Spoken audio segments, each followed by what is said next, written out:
that is when you're going to be successful. You cannot do this thing on your own, honestly. You have to, you have to have ideas. You have to, I don't know, look for people to inspire you and do what you have to do to be successful. And you know, surprisingly, it's much more encouraged here in Uganda, or let me say Africa, the tendency, like not having trust with people, because even your very own parents, the elders will be the one to tell you, hey, be careful of these people. Don't trust them. Start your own thing. And you know, it's interesting how I normally keep saying every generation is an orphan. It has to start from scratch because we don't have landmarks. You know, when history was being written, the first records to be released, these people knew that at some point there will be a generation that will need this. So they had to write. They set the marks, the blueprints which today's civilizations are running on. So the same applies if you take a look at the business perspective. These foundations, relations are going to help you to establish this business, and it will stand for a test of time that even generations will take it on. Yeah. Because it's always a partnership. You can never really do it alone, like you've mentioned. It's just something. And you know, in Africa, it would even be much more easier because by design, the African society is socialist. You know, we're social people. We always want to interact with people. If we just keep on that original touch of who we are, and we just get the right models of doing business with this lifestyle, I guess we can actually be quite much more prosperous. Other than trying to adapt capitalist ideologies of running, you know, enterprises, and they don't really apply here. Best, first of all, on the government conditions, because anyway, they have always wanted Africa to stay poor, you know. So, if I'm to really look into that, solid, and you know, there is that word solid is very key. Yes. Solid, because most of the relationships we perhaps build, we are deceived that perhaps they are solid. Yep. But the time you perhaps pass on as a partner, I mean, it's when the truth is revealed out there. What were the intentions of this, of the business? Your intentions towards the business when I was still alive, you know? So it creates quite some sort of a vacuum in that way. Well, you see, when I hear solid, you know, it's just like having that one friend or two or a group of friends that be like, hey, yeah, redirect, do this, exactly. Turn this, do this. You get it? The criticism is really necessary in this in life. Yeah, you cannot have, it cannot be a solid relationship unless it has a little bit of tough love. Yeah, that one has to be there. And it's just about how somebody perceives it. Because a person that challenges you helps you to know your weaknesses. However much ego may set place, and you have this idea that, how do you say that to me? How do you talk to me like that? But, you know, at the end of the day, it's more like, you know the truth within you, and actually it helps you because you will go back silently and think through what this person said, and you're like, okay, I think if I can make this. But anyway, it depends. There's some criticism that is not really intended to make you better, but it's just intended to put you down. So, yeah. Now, delving into other, Mark Zuckerberg here says, okay, the biggest risk is not taking any risk. Not taking a risk is a risk in itself. Now, in a world that's changing really quickly, the only strategy that is guaranteed to fail is not taking risks. So if you fear, you won't see anything come out of there. you want to benefit from anything, you're in your comfort zone, perhaps, let me say. So it's going to be quite really hard for you to make it. Yeah, actually, that's true. to make it through. Because me, I always tell people, I think I'm one of the most, I think I'm an example of people who do things with my heart racing like, oh, but I still do it, you know. Racing, like beating so fast in fear, but I still do it.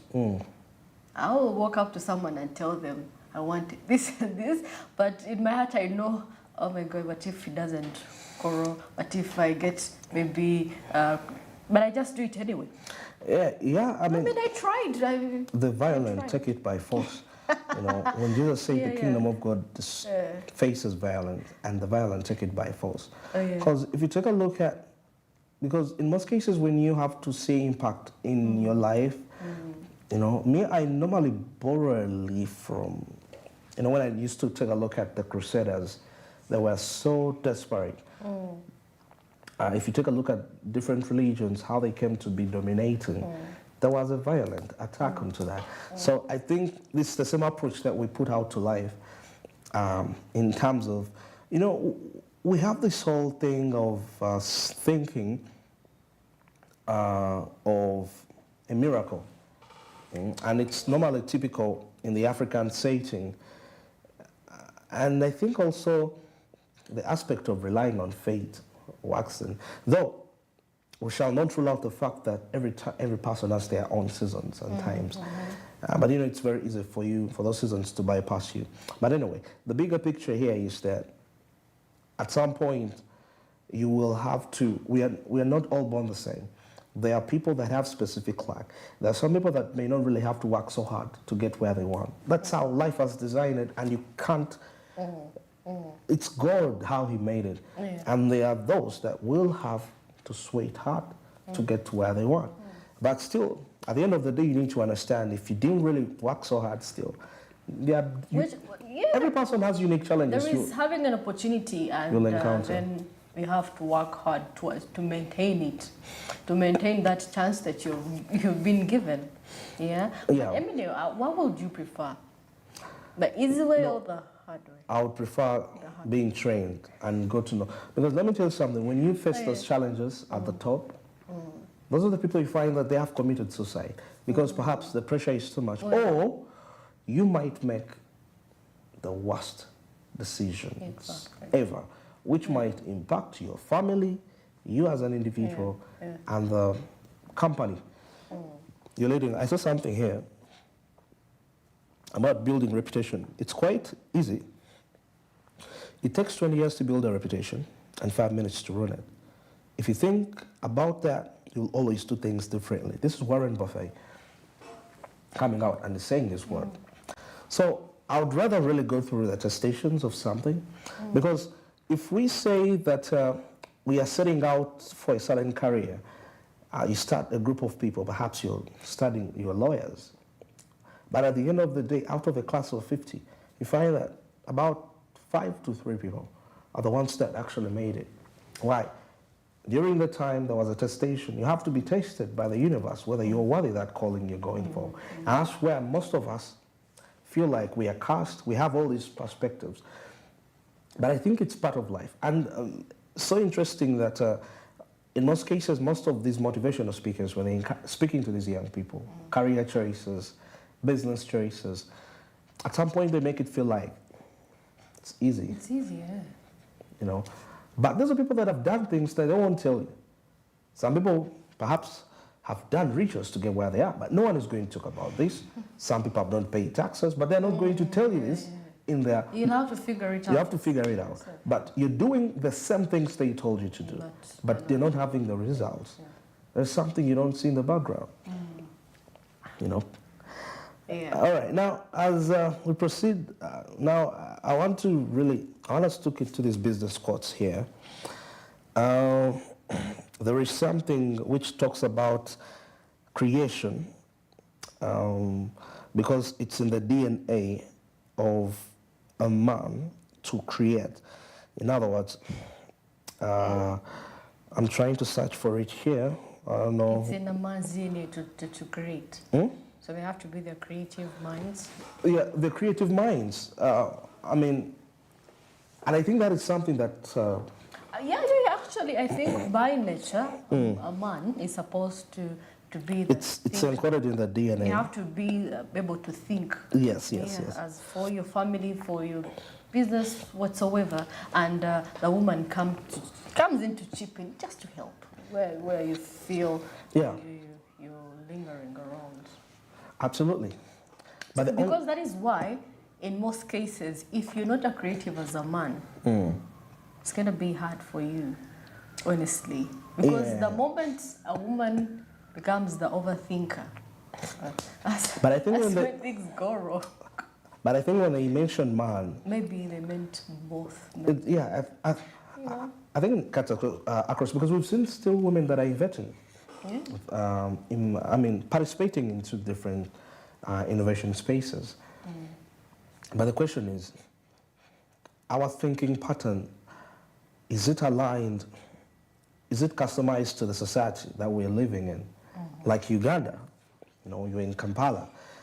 The thing about being creative, and this is something that we naturally have as Africans, but of course, due to the colonialism aspect, we feel inferior, but we're very creative in that line. So, and I think because sometimes the life we live today as people is largely dependent on what we're taught at a young age, because in most cases, we are only trained to help other people grow rich, but we are not trained to see how we can transform a country that has had jobs, the same jobs since 10 years ago. It's only that line. But I won't blame the students that not have that creative ability. Perhaps it's what the system said.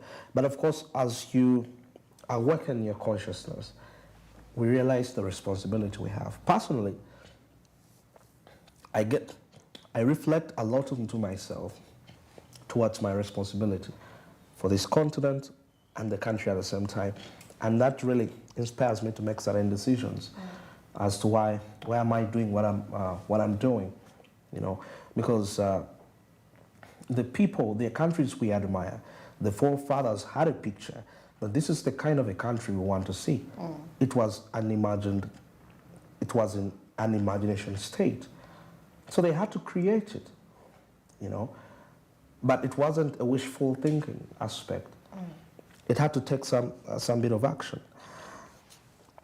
All right, now as probably take a look into something as we wind up our course here. One of my greatest philosophers, can I call him? He was very wise. He says that in the middle of difficulty lies opportunity. Yeah, and it's not for everybody to see that, but you can actually choose to see that. Anthony usually says that he says that when the streets are bloody, that's when you have to go out and hunt. Yeah. When the streets are bloody and everyone is scared to get out. The same applies to risk it and go out. Exactly. The same applies during price declines of any commodity. That's the time you need to buy more. Yeah. Not saying that it has declined and let me sell it off before I make a worse loss. Yeah. Buy more. Take those decisions which nobody wants to take. And that's what has created difference among people, successful people, is that amidst the crisis, they take decisions no one will think about taking. That's why they're unique in terms of finances and anything that they do. All right. Exactly 23 minutes past 8, and that brings us to the end of this discussion at this particular point. Let's get into a break. Entertainment and sports coming up.